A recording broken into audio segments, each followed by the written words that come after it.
And that extreme cold warning has expanded. Senior Meteorologist Kristi Gordon joins us with more on that. Kristi.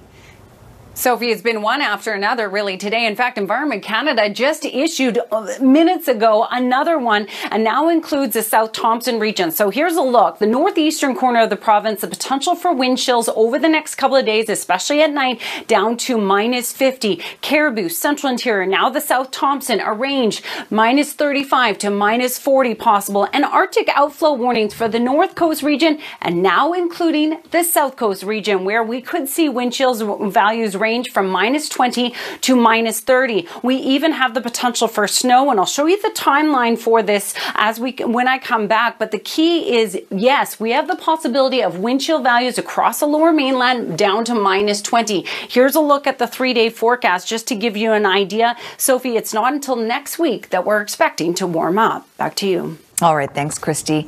Now, all right, let's bring in Kristi Gordon now with a closer look at our cold forecast, Kristi.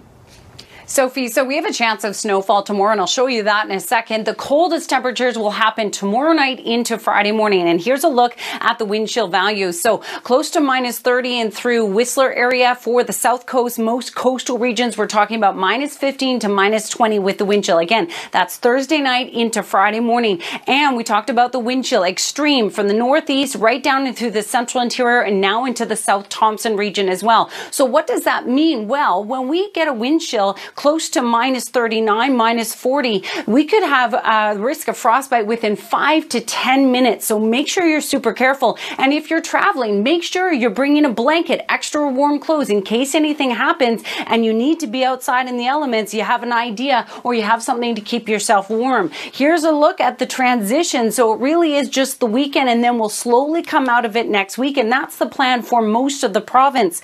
Now for the South Coast, because of the outflow winds that are going to develop, tomorrow, we have a chance of flurries, and it's particularly along the east coast of Vancouver Island. That outflow wind picking up moisture from the Strait of Georgia and could impact areas like Victoria, Nanaimo, even parts of Metro Vancouver. So a chance of flurries from Victoria, Nanaimo up towards Comox tomorrow, and we even have a chance of flurries in the afternoon for the Metro Vancouver region. East Fraser Valley region, definitely snowfall for you 2 to 4. Clearing out over the weekend, but that's when the cold settles in. As I mentioned, Sophie, we will finally warm up next week, but it will be a slow climb. Back to you.